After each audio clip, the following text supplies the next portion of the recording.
You're not failing in a loud, obvious way, not in a way that alarms you or forces you to stop. You're failing quietly, in small, almost invisible ways. You scroll when your body is asking for rest. You react when you should pause and think. You drift through moments that require decisions. These don't feel like big mistakes. They don't look dangerous, but they are, because these are the silent compromises, the tiny surrenders you make every single day. And in the moment, they feel harmless, almost insignificant. But over time, they build everything. Your habits are not random. They are being trained. Every action you repeat is a signal. Every choice is a vote for the person you are becoming. Do something often enough, and it stops being a choice. It becomes automatic. It becomes who you are. And here's the truth most people realize too late. When life gets hard, you don't rise to your goals. You fall to your systems. You fall to your habits. The version of you that shows up in chaos is not built in that moment. It was built long before, in silence, in those unnoticed decisions, in those small daily patterns. Right now, you are building someone.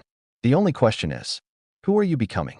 Backhand index pointing right if you're ready to take control. Comment, I choose discipline. Because real change doesn't start someday. It starts with awareness, right now. The ancient Stoics understood something most people ignore.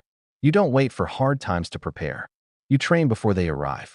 They didn't rely on motivation.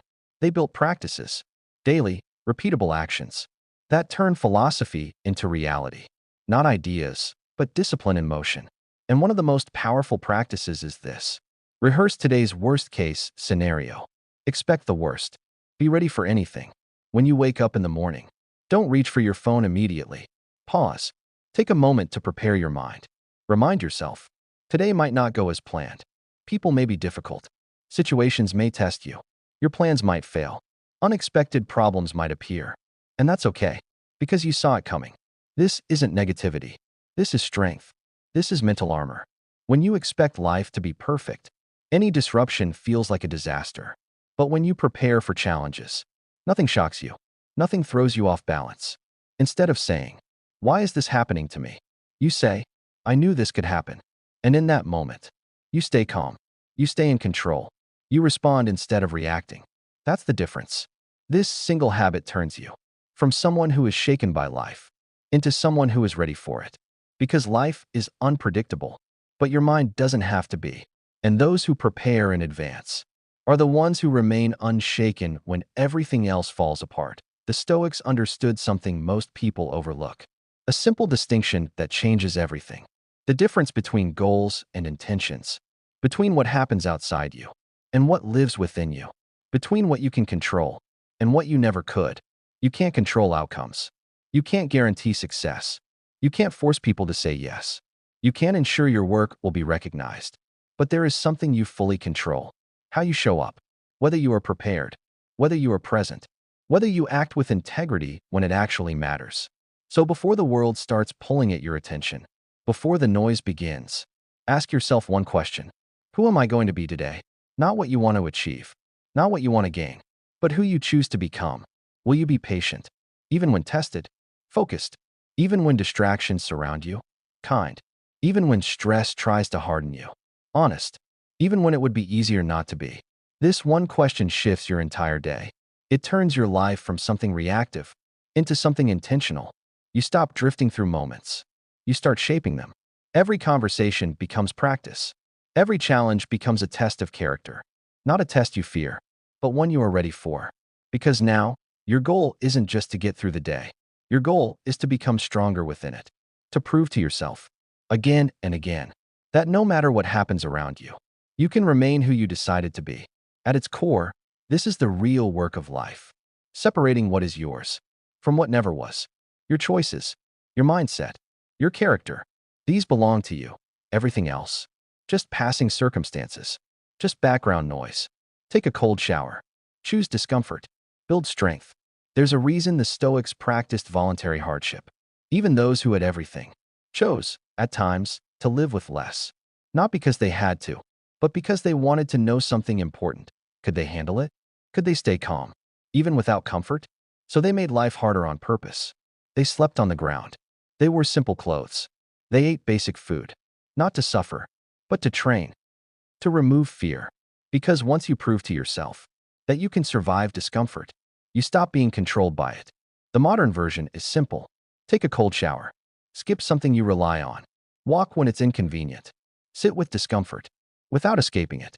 Stay present in that moment instead of reaching for distraction. Because comfort, when overused, weakens you. It makes you dependent. When you need perfect conditions to feel okay, you become fragile, easily shaken, easily frustrated. But when you choose difficulty, when you willingly step into discomfort, you build something rare: resilience, confidence that doesn't depend on circumstances. You stop fearing the loss of comfort because you've already lived without it. And when real challenges come, because they will, you don't panic. You don't break because you've been here before. This is not unfamiliar ground. This is something you've trained for. Read something meaningful. Feed your mind with purpose. Even those at the highest levels of power understood the importance of guidance. They didn't rely only on their own thoughts. They studied wisdom daily, not for entertainment, but for alignment. Because the mind, left unchecked, drifts. It reacts. It absorbs noise from the world. But when you deliberately feed it something meaningful, you sharpen it. You ground it. You remind yourself what matters. Reading isn't just about gaining knowledge. It's about returning to clarity, about reconnecting with principles that keep you steady, no matter what the day brings. And over time, those words stop being ideas. They become part of you, not to learn something new, but to remember what he already understood. Because wisdom fades. It slips away quietly. If you don't return to it, the noise of the world is constant, loud, persistent, and if you're not careful, it drowns out what actually matters. That's why even the most disciplined minds return to truth every single day, not to collect information, but to stay aligned. So each morning, before the world floods your mind with distractions, take 5 minutes. Read something that elevates you.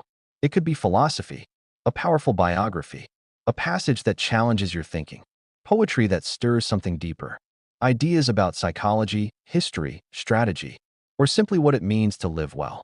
The exact content doesn't matter as much as the act itself, because what you're really doing is choosing what enters your mind first. Think of it like tuning an instrument. You might be skilled, you might have experience, but if you start the day out of tune, everything you do will feel off. This daily practice brings you back. It reminds you what matters, what's real, what's worth your energy. It gives you perspective before you're pulled into urgency and noise. This isn't about sounding intelligent. It's not about collecting knowledge to impress anyone. It's about protecting your mind. Because the default state of modern life is chaos, endless scrolling, constant reaction, shallow consumption. And if you don't actively resist that, you become it.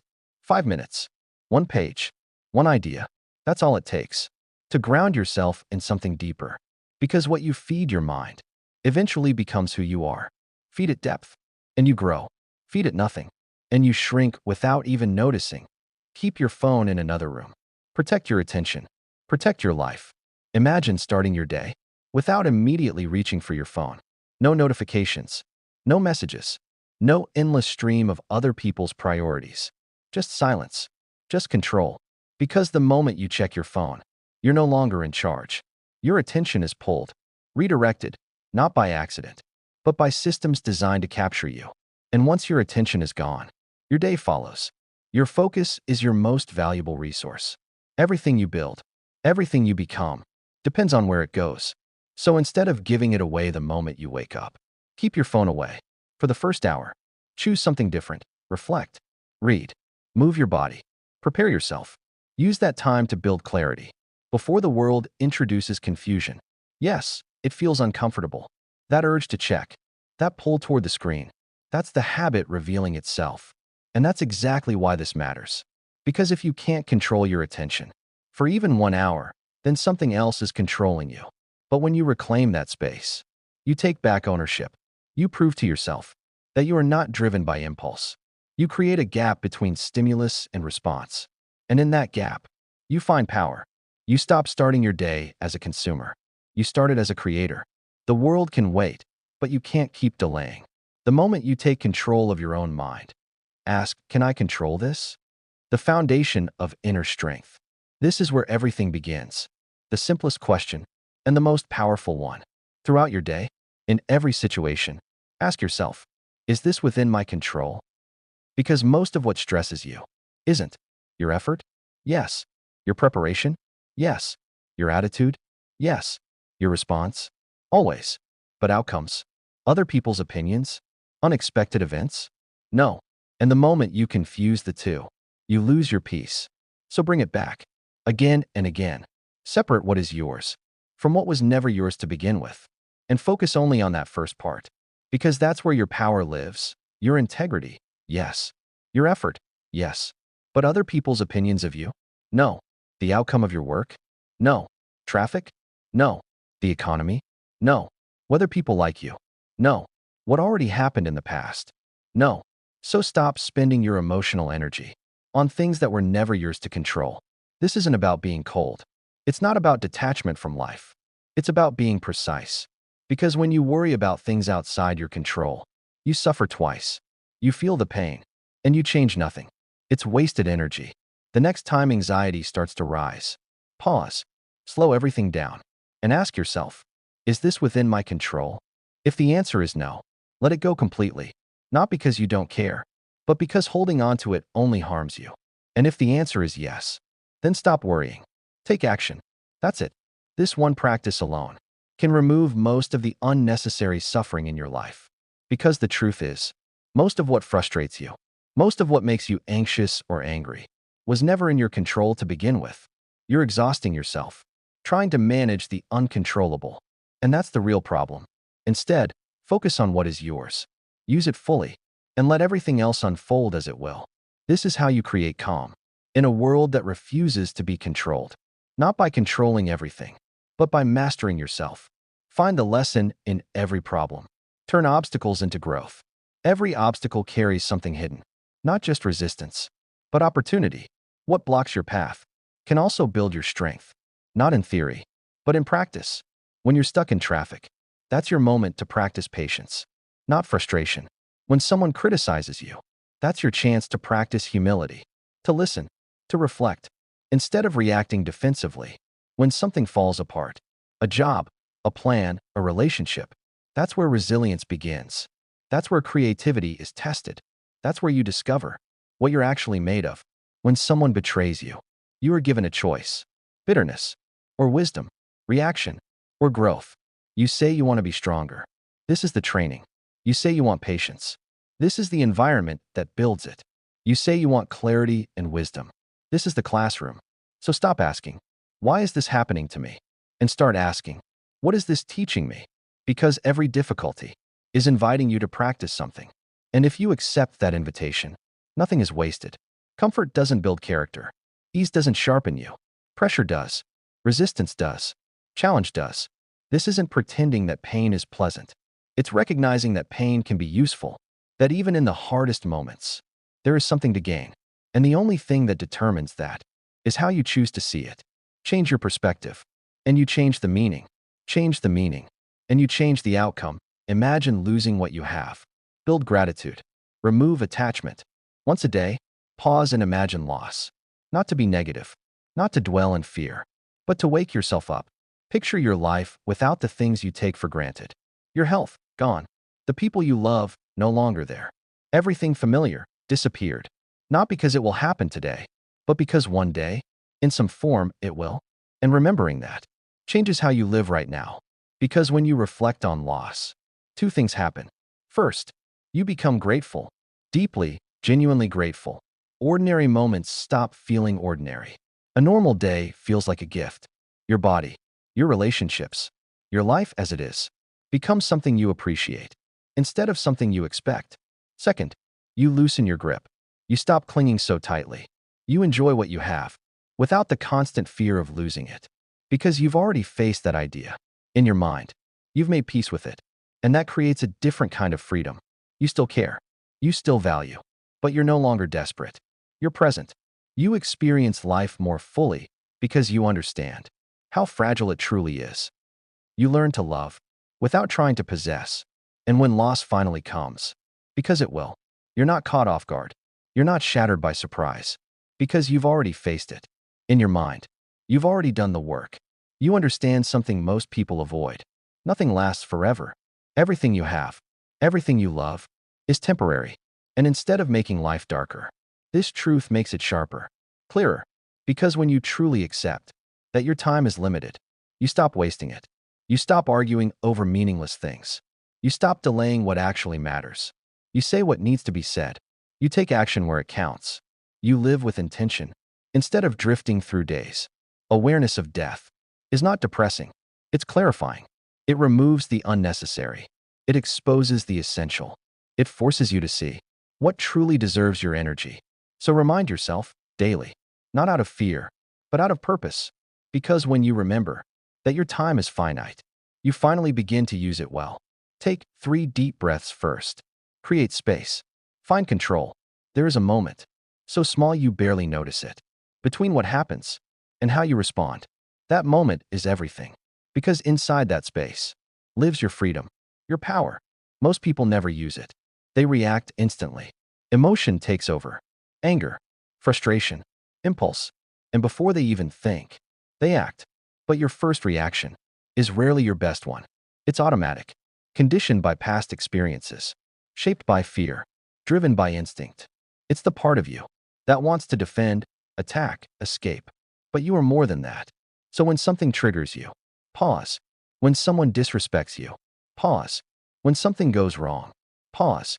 Take 3 slow, deep breaths. Create even a few seconds of space. And in that space, ask yourself, what would the wiser version of me do right now? What response would I respect tomorrow? Because that second response, the one that comes after the pause, that's who you're becoming. That's the version of you, built on intention, not impulse. This small habit prevents countless regrets, because most mistakes aren't planned. They're reactions, and the pause breaks that pattern. It gives you the chance to choose, to act with clarity, to stay in control, instead of being controlled. You can't stop life from happening, but you can control what you do next. Protect that space, because everything you are is decided there. Put your phone face down. Reclaim your attention. Reclaim your life. It's not that you don't have enough time. It's that your time is being scattered, wasted in fragments, pulled in 100 different directions by things that don't matter. Look at where your attention goes. That's your life. Because whatever you focus on, you give energy to. Whatever you repeat, you strengthen. And most of the time, your attention isn't fully yours. It's divided between notifications, endless scrolling, background worries, small, constant distractions that slowly drain your presence. And when your attention is weak, your life feels shallow because you're never fully anywhere, never fully engaged. So start small. Put your phone face down. During conversations, be completely there. Listen without thinking about your reply. Look at the person in front of you. Like this moment actually matters. Because it does. When you work, focus on one thing. When you rest, actually rest. Bring your mind back. Every time it drifts. Again and again. Because attention is a muscle. And the more you train it, the stronger it becomes. And when your attention is strong, your life becomes deeper, clearer, more intentional. Because you're no longer living in fragments. You're fully present in the moments that matter. Not thinking about what you'll say next. Not glancing at your phone every few seconds. But actually listening. Fully present. When you work, do one thing. Completely. Not 10 things at once. Half done and scattered. When you eat, taste your food. Experience it. Instead of mindlessly scrolling through something you won't even remember. When you're with the people you love, be there. Not physically present, while your mind is somewhere else. Because attention is the most valuable thing you own. More than time. Because where your attention goes, your life follows. So protect it. Guard it like something rare. Don't give it away carelessly to anything that demands it. Choose where it goes, deliberately, because when you control your attention, you take control of your life. And when you lose it, you lose yourself in distractions that don't deserve you. Every moment you are alive, you are spending attention. That is your currency. And once it's spent, you don't get it back. So invest it wisely. In things that matter, in things that are worthy of the limited time you have. Text someone who challenges you. Choose your circle carefully. The people around you shape you more than you realize. Not through force, but through influence, through subtle imitation. You absorb their habits, their mindset, their standards. If you spend your time with people who complain, you'll begin to complain. If you're surrounded by excuses, you'll start making them. If mediocrity becomes normal, you slowly move toward it. Not because you choose to, but because it becomes familiar. But the opposite is also true. Spend time with disciplined people, and discipline starts to feel natural. Be around people who grow, and growth becomes your direction. Choose people who expect more from themselves, and you rise to meet that standard. This isn't about judging others. It's about being intentional, about recognizing that your environment is shaping your future. You don't have to abandon anyone, but you do have to choose who influences your daily life. Because proximity matters. The people closest to you are quietly determining your direction. So choose wisely.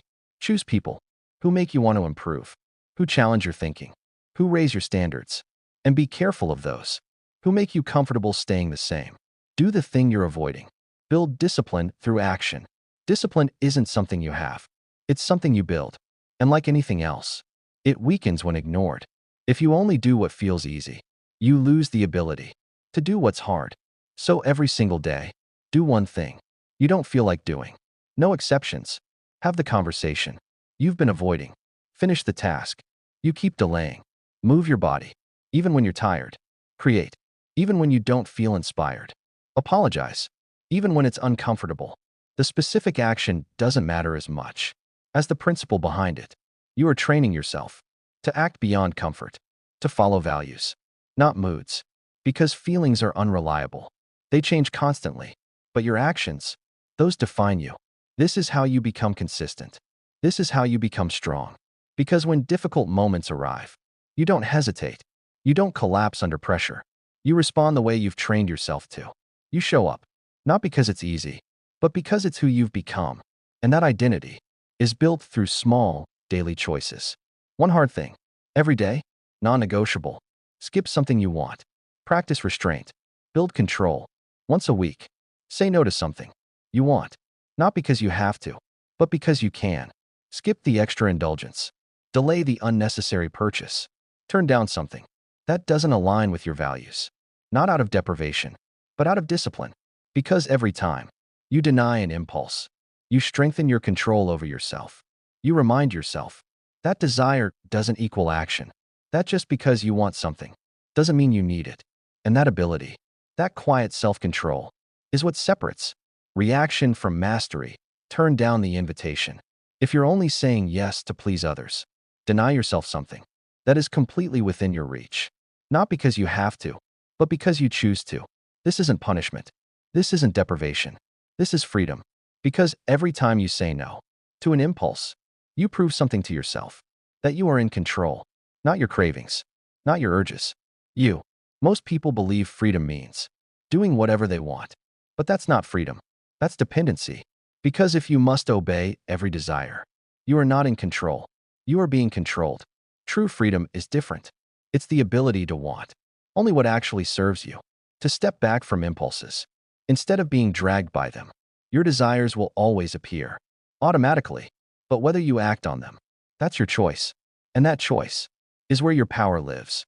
Practice saying no to impulses, to distractions, to things that don't align with who you want to become. Because every time you do, you strengthen your independence. You build inner freedom. Help someone without telling anyone. Serve beyond yourself. You are not separate from the world. You are part of something larger.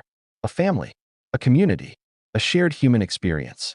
And your well-being is connected to others more than you realize. So ask yourself each day, how can I be useful? Not for recognition, not for praise, but because it's who you choose to be. Help someone quietly. Support someone who is struggling. Offer your time, your effort, your presence. Do something that makes someone else's burden lighter, and don't announce it.